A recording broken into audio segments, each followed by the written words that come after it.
Bueno, vamos a presentar a nuestro próximo speaker nacional. Me refiero a Ignacio Briones, economista, académico y exministro de Hacienda de la República de Chile. Ingeniero comercial, licenciado en Economía por la Universidad Católica de Chile. Posee además un magíster en Economía Financiera y magíster en Ciencia Política por la misma Casa de Estudios. Y un doctorado en Economía Política otorgado por el Instituto de Estudios Políticos de París, en Francia. Su experiencia pública y privada también lo han convertido en una de las voces más influyentes en el debate económico nacional, impulsando, por supuesto, una visión muy moderna del crecimiento, de la sostenibilidad y la innovación como pilares de desarrollo en nuestro país. Hoy día nos va a estar hablando sobre inteligencia artificial y adopción tecnológica, información para el crecimiento de Chile. Le damos un fuerte aplauso a Ignacio Briones.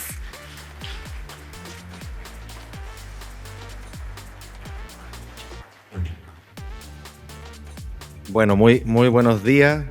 Ya me sonrojé después de esa presentación, qué vergüenza. Quiero partir diciendo que voy a ser harto más fome que mi amigo Oscar Landerreche. De partida voy a hablar desde el podio. Me carga el Chayanne, nunca. Me carga tener cosas arriba mío. En general, el reloj es lo único que aguanto. Ni anillo tengo. Pero voy a ser complementario en algunos aspectos de lo que dijo Oscar. No nos pusimos de acuerdo. Y quiero lanzar ciertas ideas respecto a la inteligencia artificial, en la cual no soy experto.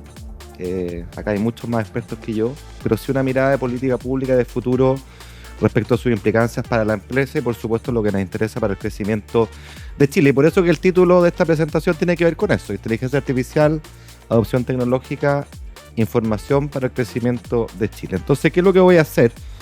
Voy a tratar 5 puntos brevemente.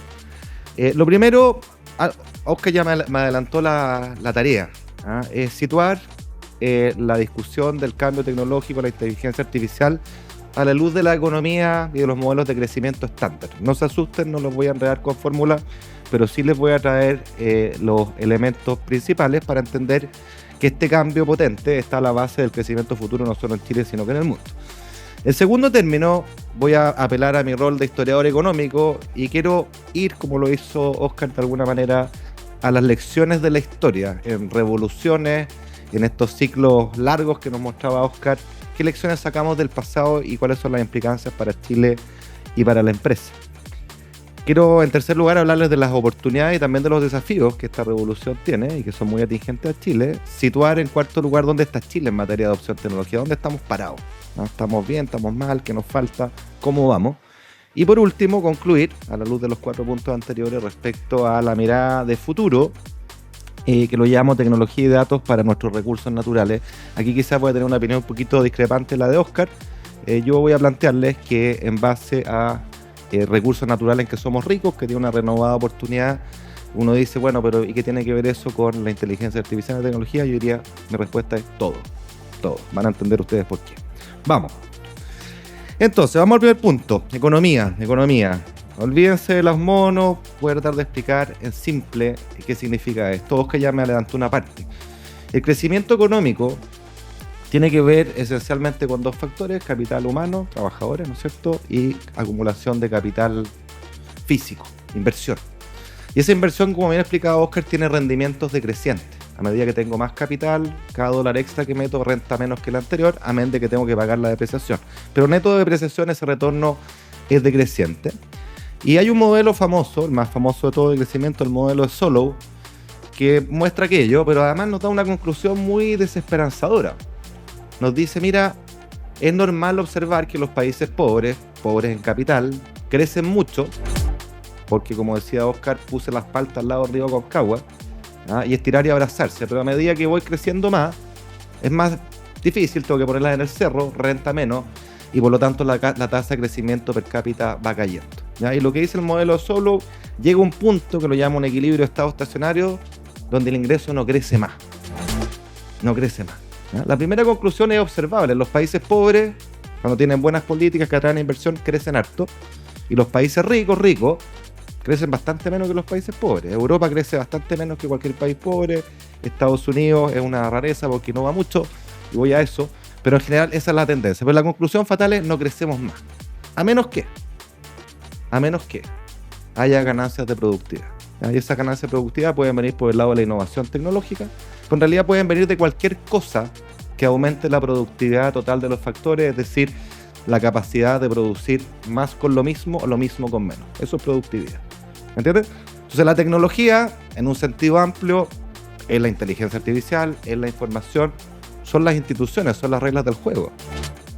Cualquiera que le guste cocinar acá sabe que con los mismos ingredientes yo puedo hacer un plato muy bueno o un plato muy malo, dependiendo de la receta. El plato muy malo vale menos que el plato muy bueno. Y las recetas son las instituciones, son reglas que me hacen cocinar mejor. En economía es lo mismo. Entonces, el punto que quiero centrar, la tecnología, el cambio, la tecnología en un sentido amplio, las ganancias de productividad son la clave, la llave del crecimiento de largo plazo. Y lo que nos dice la evidencia especulativa que tenemos hasta ahora, porque este fenómeno ha sido súper rápido y relativamente reciente respecto a la inteligencia artificial, lo que nos dice la OCDE, lo que nos dice McKinsey es que en los próximos 10 a 15 años la inteligencia artificial podría agregarle entre 0,3 y 0,6 puntos de crecimiento a la economía mundial. Es especulativo, pero el orden de magnitud es importante. Si ustedes consideran que la economía mundial crece en torno a 3, estamos hablando de entre un 10 y un 20% de incremento. O sea, es material, es importante, ¿ya? Hay algunos que dicen que va a ser mucho más. Estaba leyendo hoy día un artículo de la revista Fortune que dice que Estados Unidos, que el primer semestre creció 1,6%, habría crecido solamente 0,1% de no mediar las mega inversiones que se están haciendo en data center, ¿ya? Que está estrictamente asociado con esto, data center para entrenar inteligencia artificial. También voy a apelar a los autores. Oscar nos mostraba a Joseph Schumpeter, y lo que quiero ilustrar más allá del detalle de cada uno es que si ustedes piensan en sus empresas, la pregunta esencial que tiene que hacerse una empresa dinámica, que varía en el tiempo, en tamaño, en sectores, en lugares, las demandas de los clientes, son básicamente las preguntas clásicas de la economía. ¿Qué voy a producir? ¿Para quién? ¿Cómo y a qué costo y cuánto? ¿Ya? Y el mercado, diría Hayek, ¿cierto?, a través de los precios nos va respondiendo a estas preguntas de forma dinámica, pero lo hace porque detrás hay elementos micro, las empresas pequeñas, grandes, ¿no es cierto?, que están iterando todo el rato la respuesta a estas preguntas, y aquellas que son exitosas prevalecen y aquellas que no son exitosas o fracasan desaparecen. Ahí está nuevamente la competencia y Schumpeter. Pero esas son las preguntas fundamentales a resolver siempre en cualquier producto. Y el punto que quiero plantear, ¿cierto?, es que al final todo esto se remite a un problema de información, ¿ya? Y las tecnologías de la información bajan los costos de esa información de forma exponencial, y ni hablar la inteligencia artificial. Entonces, la inteligencia artificial hay que verla como un paradigma de avance tecnológico que facilita la respuesta a estas preguntas clásicas, ¿ya? Y todas ellas tienen que ver con información y costo de transacción. Me salto los actores, pero va desde Ronald Coase, Premio Nobel de Economía, con su teoría de la firma, Hayek, al cual ya me referí, con los precios que transmiten información sobre la escasez o abundancia relativa y nos llevan a tomar decisiones, Schumpeter y la destrucción creativa que nos hablaba Oscar, el propio Douglas North, otro premio de economía, y su teoría de los costos de transacción, de las reglas que bajan los costos de transacción, o Harari, bestseller, ¿no es cierto?, con el procesamiento masivo de datos. Entonces, el punto central que quiero transmitirle, el problema es el mismo de siempre, ¿ya? Es de información. ¿Cómo soy eficiente en procesar información? ¿De qué producir? ¿Cuánto? ¿Cómo? ¿Para quién? ¿Cuál es la mejor tecnología? ¿Qué costo? Ese es el problema esencial de cualquier firma. Y hoy día el cambio tecnológico nos permite resolver eso de manera distinta y más barata. Y por supuesto, la eficiencia con la que yo responda a estas preguntas es lo que me va a permitir a mí permanecer en el mercado o tener que desaparecer. La competencia en esto es feroz, porque además las tecnologías de información están disponibles para todas las empresas. Es decir, si yo no la tomo y mi competencia la toma, va a responder mejor a estas preguntas y yo arriesgo desaparecer. ¿Ya? Entonces, línea para la suma, esto es un dato. Lo decían en las palabras iniciales, esto no es como ciencia ficción, no es una opción, es un dato. Es como lo fue la internet en su minuto. ¿Qué empresa no podría tener internet hoy día? ¿Ya? Es un dato el avance de la inteligencia artificial. Bien. Déjeme volver un punto atrás.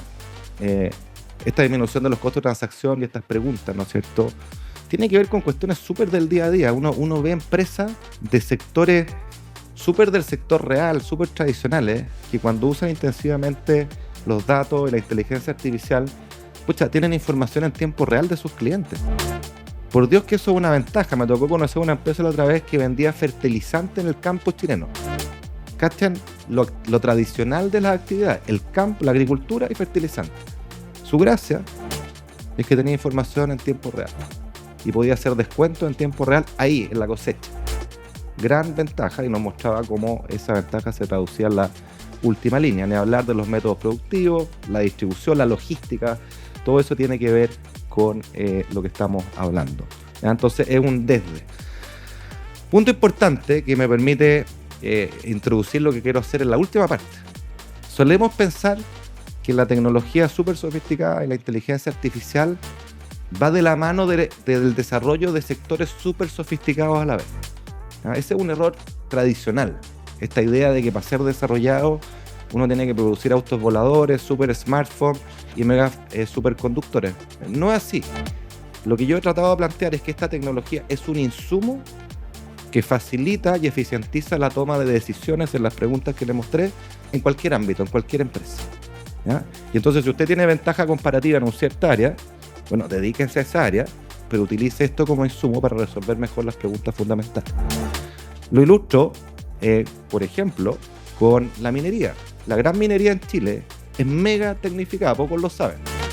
De partida está todo sensorizado, todo. Otra cosa es que ocupemos poco de esos datos, se ocupa poco.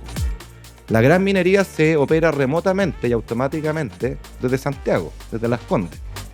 ¿Ya? O el Teniente, que tristemente famoso en estos meses, se opera desde Rancagua. ¿Ya? Mega tecnología y mega datos. ¿Ya? La agricultura hoy día está basada en datos hídricos, en datos de temperatura, palas heladas, en fin. Datos para sectores tradicionales, los supermercados, en fin. Podemos agregar la lista en lo que quiero tratar de hacerles ver. Uno tiene que separar esta idea de la megatecnología, que significa necesariamente el desarrollo de sectores megatecnológicos. Eso no es así, es una tontera. ¿Ya? Los sectores tradicionales tienen que alimentarse, están obligados a alimentarse de la tecnología para ser más eficientes, para producir más y mejores tomates, para producir más y mejor minería, para servir mejor a los clientes en los retail, etc. ¿Ya? Esa es la idea. Déjenme saltarme esto en aras del tiempo. El cambio que hemos observado es súper acelerado y por eso que las predicciones que tenemos a la vista son todas muy especulativas, muy especulativas. Se decía también las palabras introductoras. Aquí tienen la evolución de la estimación real y la estimación a 2025 del volumen de datos creados, copiados y capturados, es decir, consumidos por nosotros, por el mundo, en nuestras aplicaciones entre 2010 y 2025. ¿Ya? Estamos en 180 zettabytes, que a mí me pierdo lo que es, así que hice la pega de tratar de llevarlo a una escala. Esto significa que los datos consumidos, videos, los TikTok y todas esas cosas, por la humanidad, es como que en promedio cada ser humano del mundo, cada uno de los 8.000, 9.000 millones que somos, tuviera 22 discos duros de 1 tera de información. De eso estamos hablando. O sea, es gigantesco, una cosa increíble y solo crece de manera exponencial. Además, toda esta opción tecnológica, pienso yo, esto es una hipótesis, habría que testearlo, se aceleró con la pandemia, fíjense ustedes. Porque ustedes en su empresa, díganme que no les pasa esto, tienen claro que adoptar tecnología les permite eficientar, pero esa adopción tecnológica tiene un costo de cambio, tiene un costo de transición. Desde ya adaptarse, aprenderlo, las cosas van a fallar al principio, y entre medio, si yo hago eso y mi competencia no lo hago, y ese costo de adaptación, digamos, dura 6 meses, 1 año, voy a perder como en la guerra, así que mejor no lo hago. ¿Qué es lo que hizo la pandemia? Nos tiró un meteorito que nos obligó a todos a hacerlo al mismo tiempo, como fue un mecanismo de coordinación involuntario, por así decirlo. Y lo que eso deriva, si ustedes se fijan en esta gráfica, es que uno diría, línea amarilla sería como la frontera óptima de adopción tecnológica, en el sentido que la tecnología avanza en 1 y yo la adopto en 1. Avanza en 2, la adopto en 2. Siempre estoy pegado a la frontera. En la práctica, uno está más bien, en tiempos normales, en la línea blanca continua. La tecnología avanzó 1 y yo adopté tan solo la mitad. ¿Ok? Por el argumento que les estoy dando, porque tengo miedo del costo de transición y de que mi competencia me quite participación de mercado entre medio. Y la pandemia lo que hace es que nos acercamos a la frontera. porque nos coordinó espontáneamente, estuvimos todos obligados a hacerlo, y ese cambio llegó para quedarse. Uno conoce tantas empresas que se vieron obligadas a acelerar su cambio tecnológico para no morir, y que hoy día, ¿no es cierto?, tienen un upskilling importante. Las ventas globales de cloud, ni hablar, ustedes saben los datos, todo para arriba, la operación con robot para arriba, o sea, esto es un dato. Podemos discutir la velocidad de los impactos, pero está claro que está con mucha fuerza y solo va a aumentar. Entonces, a la luz de esta primera parte, ¿qué lecciones de la historia? Y muy rápidamente, ¿ya? Si ustedes piensan en el gran salto económico de la humanidad, ¿cuál fue? Fue la revolución industrial. Antes de la revolución industrial no había crecimiento económico. El crecimiento económico es un fenómeno moderno, ¿ya? Y la revolución industrial resolvió esencialmente la misma pregunta que yo les hice respecto a la inteligencia artificial, ¿ya?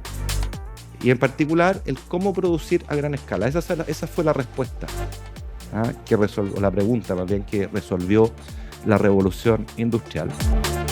Y como muestra este gráfico, la revolución industrial hizo algo histórico en nuestra existencia, que por primera vez la producción, que es la línea roja, empezó a crecer más rápido que la población. Antes crecían a la par, ¿ya? Si crecían a la par, el ingreso per cápita se sigue, no aumentaba, ¿ya? Si yo tengo un cumpleaños con 10 amigos y tengo una torta de tamaño 10, nos toca todo un pedazo de uno.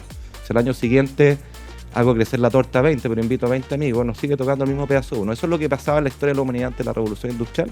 Por vez primera, la población crece menos que lo que crece la producción, ergo se aumenta el ingreso per cápita.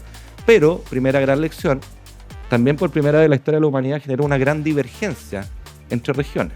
Antes el mundo era plano, no crecía, estábamos todos en el nivel de subsistencia. Pobres y sin diferencias entre los continentes. La revolución industrial hizo que los primeros en subirse a ese carro sacaran gran ventaja al resto, no sin sorpresa. No es sorpresivo que los países ricos hoy día fueron los primeros que saltaron la revolución industrial, los países anglosajones, luego Europa, Latinoamérica entre medio, bastante más rezagado, África todavía no despega, ¿ya? Entonces, esa oportunidad, ese cambio tecnológico, tuvo ganadores relativos y perdedores relativos. Los que ganaron fueron los que se subieron primero. Entonces, si uno hace la analogía con lo que está sucediendo en este mega cambio, y esa es la hipótesis de la inteligencia artificial, la elección para Chile debería ser: no nos podemos quedar al final de este carro, hay que subirse lo antes posible. O sea, como país es una enseñanza histórica que deberíamos tener muy a la vista. Las implicancias para las empresas, todo esto, bueno, ya lo dije, lo que es válido para el país es válido para cada una de las empresas que están acá presentes. Esto es una necesidad, no un lujo, no una choreza, no, es la forma de resolver las preguntas fundamentales que ustedes tienen que responder en el día a día. Esto es mejor información si es bien usado, es mayor productividad si es bien usado, ergo es la probabilidad de subsistir, de aumentar su cuota de mercado o, en caso contrario, de desaparecer. De eso se trata, ¿eh?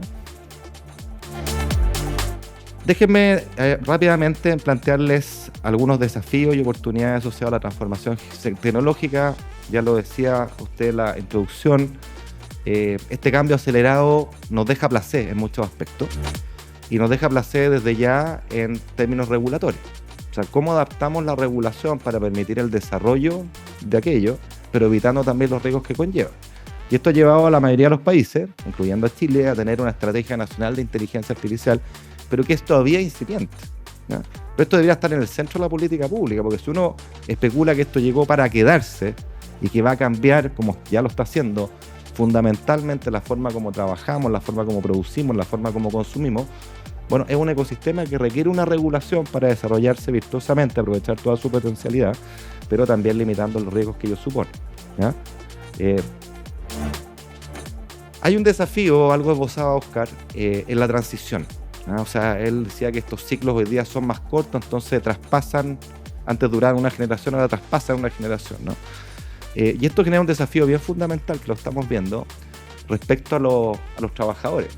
O sea, los trabajadores que son reemplazados por inteligencia artificial, uno diría, bueno, tengo dos opciones: los dejo botados o hago algo, porque en realidad ellos no son culpables de lo que les pasó. Ellos se entrenaron en un cierto paradigma, cambió la tecnología y me fui a cero. ¿Cuál es la opción de política de los países? Por supuesto que debería ser la segunda, ¿no? De manera inteligente, no asistencialismo, pero reconversión, aumento de capacidades, capacitación. Hay algunos que hablan, y me parece interesante la idea, de un ingreso vital, ¿cierto? Como un piso básico, dado que las máquinas van a trabajar por nosotros, quizás el día de mañana que todos tengamos unas acciones de esas empresas, por así decirlo, y una renta. Qué bueno sería no trabajar y que otros trabajen por mí en la medida que tenga una renta. Mike Spence es uno de ellos. Y existe este miedo bien fundado, en algunos casos, de pérdida de empleo asociada a este cambio tan rápido. En la transición se producen costos sociales que pueden ser bien importantes, que la política pública tiene que advertir, porque si no nos explotan la cara y matamos a la gallina de los huevos de oro. Ese es todo el punto que quiero plantearle. Exige incluso para los profesionales una capacitación y reconversión continua. O sea, antes uno se entrenaba en una función específica que estaba llamada a durar toda nuestra vida laboral. Entonces medíamos las diferencias entre universidades, entre profesionales, que quién sabía más de esta cuestión específica. Eso ya no va, porque los ciclos son más cortos, ¿ya? Las profesiones y las empresas, como decía Oscar, que la van a llevar mañana están por descubrirse, las capacidades que demandan también, y en consecuencia el valor más importante de un profesional, aparte de una buena formación, y por lo mismo, es su capacidad de adaptarse continuamente. El paradigma de el conocimiento único con el que fui formado, por muy de excelencia que sea, ya no basta. No basta para asegurar la pega ni para destacar. Hay que adaptarse. En este survey o reporte que hace la Universidad de Stanford, que es muy completo, muy bueno, sin sorpresa, cuando se le pregunta a las personas, a los profesionales, si creen que la inteligencia artificial va a cambiar significativamente su trabajo en los próximos 5 años, esto fue hecho en el 2023, el 60% dice que sí, o sea, ya la ven, ¿ya? Y el 40% piensa que va a reemplazar su trabajo. O sea, ese temor, esa expectativa existe y hay que hacerse cargo. Me salto esto en aras del tiempo. Interesantemente, el temor tiene, por supuesto, una contraparte positiva, ¿ya? El temor se debe al miedo a la sustitución de mi pega por una máquina, ¿sí? Pero las máquinas también generan complementariedades, ¿bien? Y cuando hay complementariedad, eso potencia mi trabajo, ¿ya? Entonces, hoy día la literatura, y esto es del Fondo Monetario, trata de medir, qué profesiones y qué porcentaje de la mano de obra en las distintas zonas está altamente expuesta a la inteligencia artificial, pero también tiene complementariedades con la inteligencia artificial y por ende gana. Que otras, en cambio, están altamente expuestas, pero no tienen complementariedad, o sea, es pura sustitución. Ahí es de la parte que nos preocupa, y hay otras que no están expuestas. No tengo tiempo para entrar en el detalle, pero solo vean en el panel de la izquierda, la primera barrita, que es el promedio, para el mundo, más o menos el tamaño del cuadrado rojo, que son los con alta exposición, pero con alta complementariedad, es aproximadamente similar, en realidad un poquito menor, que aquellos con alta exposición pero baja complementariedad. O sea, eso sugiere que la destrucción de empleos puede ser compensada de manera significativa por la creación de empleos, ¿cierto? O mejora de empleos que tienen complementariedad, y por supuesto hay una parte que todavía no se ve desafiada. Sabemos exactamente bien que las profesiones que son más desafiadas son las de menos valor agregado, las de menos competencia. Vas a ir a un supermercado, a una bomba de benzina para observarlo, ya no están las personas. Ahí cada vez van a desaparecer más. Lo mismo pasa en servicios, lo mismo nos pasa a los economistas. Los economistas, según el FMI, estamos fuertemente desafiados porque somos altamente expuestos a la inteligencia artificial y tenemos rebaja complementariedad, tenemos complementariedad negativa. O sea, las predicciones nuestras, que son siempre malas, las va a reemplazar muy bien un robot utilizando megadatos, ¿no es cierto? Y haciendo predicciones en tiempo real mucho más acertadas que las nuestras. Y esto nos lleva al desafío de las habilidades, ¿no? O sea, en habilidades, si no nos ponemos al día, como sociedad tenemos un problema serio. Y la evidencia, de nuevo por la idea de los ciclos, las habilidades digitales no eran necesarias en el ciclo anterior. Hoy día son indispensables, pero como no las formamos entre medio porque no las necesitamos, estamos placé. Y esto es así incluso en los países ricos. Los países de la OCDE, el 43% de los trabajadores están por debajo de las competencias básicas a nivel tecnológico. Apenas 29% de los trabajadores están en los niveles superiores. Y en el caso de Chile, naturalmente, estamos a mitad de camino en la OCDE en esta materia. O sea, muy rezagados en las habilidades digitales, que son como el desde, para poder subirse a este salto, para que el tren no se nos pase como les mostré delante. ¿Qué hacer para esto? ¿No? Siempre hablamos de I+D, de innovación, y hay que hacerlo sí o sí, pero se nos olvida una cuestión fundamental. Si el primer piso del edificio está frágil, no hay cómo arreglar el segundo y el tercero, ¿ya?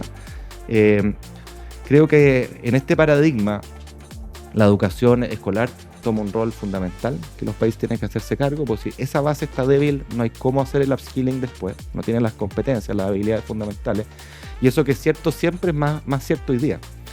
En segundo término, el avance de la inteligencia artificial genera una gran paradoja, fíjese usted, la que yo creo firmemente. Al mismo tiempo que la inteligencia artificial desafía las habilidades humanas, se hacen más necesarias que antes ciertas otras habilidades humanas. ¿Cuál es la otra habilidad humana fundamental? La capacidad de pensar críticamente, ¿no? De tener pensamiento propio, que es la única manera de pensar, o sea, de poder leer escenarios, adaptarse y ocupar la tecnología para que me ayude. Pero yo los leo. Y para esto, planteo yo, las humanidades van a tener un revival gigantesco. Aquí está la Escuela de Atenas, hace 2400 años, ¿no es cierto? Este cuadro de Rafael que muestra, ¿no es cierto? Es figurativo, porque no todos estaban vivos en el mismo momento, cómo los pensadores se juntaban a diario a dialogar, a hablar de poesía, de política, de matemática, hablar de lo que somos como seres humanos, ¿eh? Y la humanidad tiene un rol fundamental porque desarrolla el pensamiento abstracto, nos enseña a hacer las buenas preguntas, nos enseña a empatizar con el otro, a ser más humanos, y en el mundo de inteligencia artificial eso es más valioso que nunca, incluyendo la manera más directa de hacer todo esto, que es la lectura. O sea, la lectura también debería tener un revival, y yo lo empujo fuertemente a que ustedes, si están muy metidos en inteligencia artificial y tecnología, no dejen nunca de leer, porque leyendo, la verdad es que uno conecta ideas, conecta preguntas, es capaz de alimentar lo que somos como ser humano, que es pensar por nosotros mismos. Me está pillando el tiempo, así que rápidamente, ¿dónde está Chile? Chile está bien parado en el contexto latinoamericano para subirse a este tren, al menos en la parte de infraestructura digital, ¿ya?